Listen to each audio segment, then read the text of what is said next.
Good afternoon. I'm Steve Kennedy and I'm a member of the Florida Postal History Society. I'm also a member of several other state organizations along with being the president of the newly formed Mid-Atlantic Federation of Postal History Societies. I'm originally from Philadelphia, but I've lived in Riviera Beach just north of West Palm on the East Coast full-time for about 3 years. I've embraced the opportunity to learn more about my adopted state through its postal history. When Dr. Vernon Morris presented me with the opportunity to research his Fort Lauderdale cover written by Dr. Ellis Hughes in 1840, I jumped at the chance. It's one of only 3 covers known to be sent from Fort Lauderdale during the Second Seminole War time period.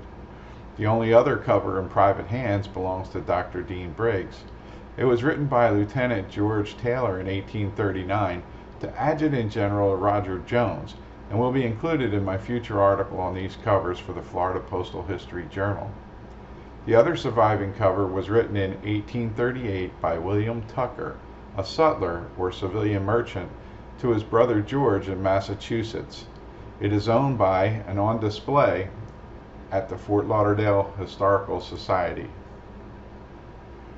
The Second Seminole War took place between 1835 and 1842.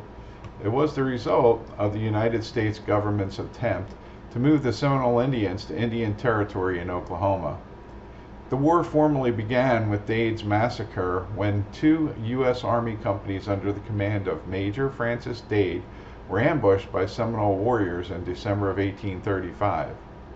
After that bloody encounter, Osceola and other Seminole leaders continued to resist attempts by the government to relocate their people. Some of the leaders were captured under flags of truce, put in jail, and subsequently died while imprisoned. Tensions were high at Fort Lauderdale in 1840 as there were large groups of Seminole led by Sam Jones near there at the time that the letter from Dr. Hughes was written. Dr. Hughes was raised in the Baltimore and Washington, D.C. areas. He was an excellent student and received his medical degree from the University of Maryland in 1834. After graduation, he became a school principal at Leon Academy in Tallahassee, before returning to teach anatomy at his alma mater in 1837. However, he only taught there for a year, and in 1838 he applied for a commission in the U.S. Army. Dr. Hughes eventually returned to Florida to be assigned first to Fort Heilman, and then to Fort Lauderdale at the mouth of the New River. He arrived there on February 15, 1839, to join Company K, 3rd Artillery, which was commanded by Captain William B. Davidson. Towards the end of 1839, Dr. Hughes became frustrated with the leadership at the post and engaged in conduct unbecoming an officer and gentleman. He regularly associated with the enlisted soldiers, drank to excess, and engaged in conduct that was prejudicial to good order and military discipline. There were many days that he was unfit for his duties as a medical officer. He was also mutinous, insubordinate, and disrespectful towards the leadership of the post. He was eventually written up for a court-martial on those very charges by Captain Davidson. Dr. Hughes finally realized that he and the Army were not a good match, and resigned his commission in July of 1840. When he left the Army, he moved back to Washington, D.C. to work with his father, Jeremiah Hughes, who was the editor at the Niles Weekly Register. Please look up this publication. It's a great resource for research. There were a total of 3 forts named after Major William Lauderdale. The first 2 were basically tent encampments near the mouth of the New River. The 3rd fort was more permanent with watchtowers and a stockade. There were quite a few soldiers, officers, and their families that lived in the fort. The soldiers would hunt and fish for food, and they were also resupplied by steamboats that were contracted to the Army. This fort was where this letter was written by Dr. Hughes. Dr. Hughes wrote this letter to his cousin and sister Hannah between February 28th and March 2nd, 1840. Paper was scarce and the cost of postage was high for most people, so he wrote 2 separate letters on 1 sheet of paper.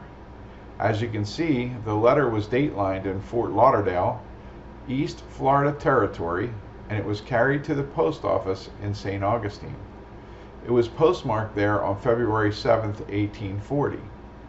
Dr. Hughes also wrote in a journal where he recorded his daily experiences while he was in the Army. This letter is even mentioned in it. It is another great resource that is readily available online to gain a glimpse into life in Florida during this time period.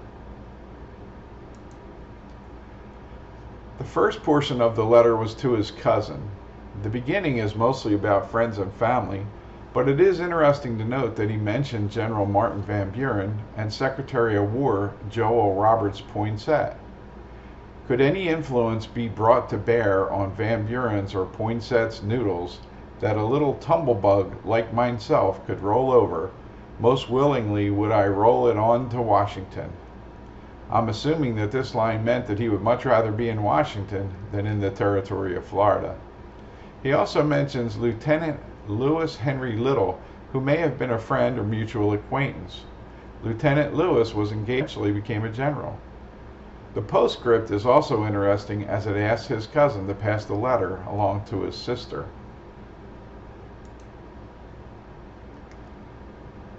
Dr. Hughes wrote a message to his sister along the edges of the letter.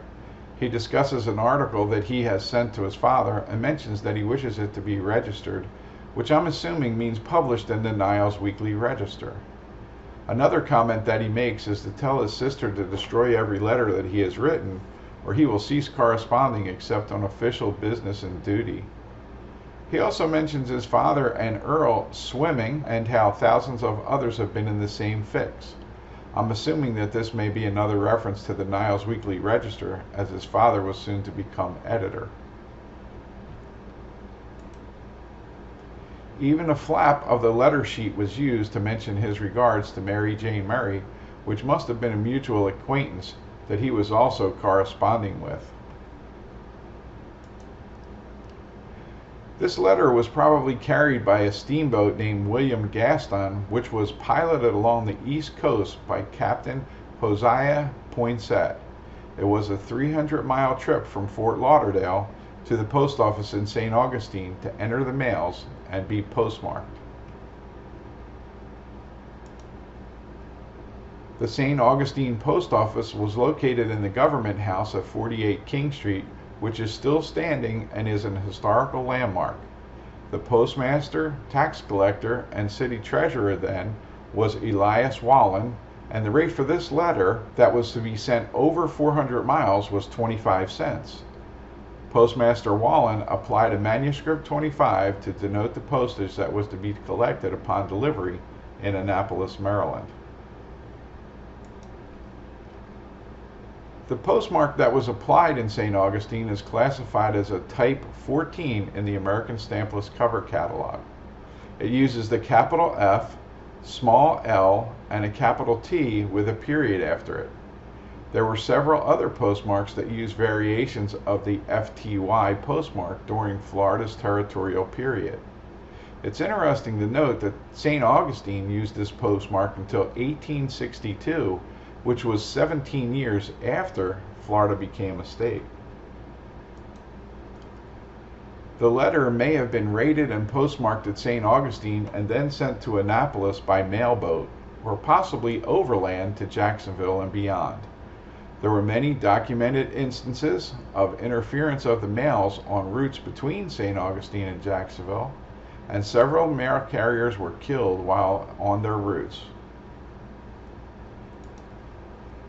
Thank you for your time, and I hope that this presentation has stimulated your interest in mail that originated from forts during the Second Seminole War. There is still much research to be done, and I welcome your input in my quest to discover and explore these hidden treasures.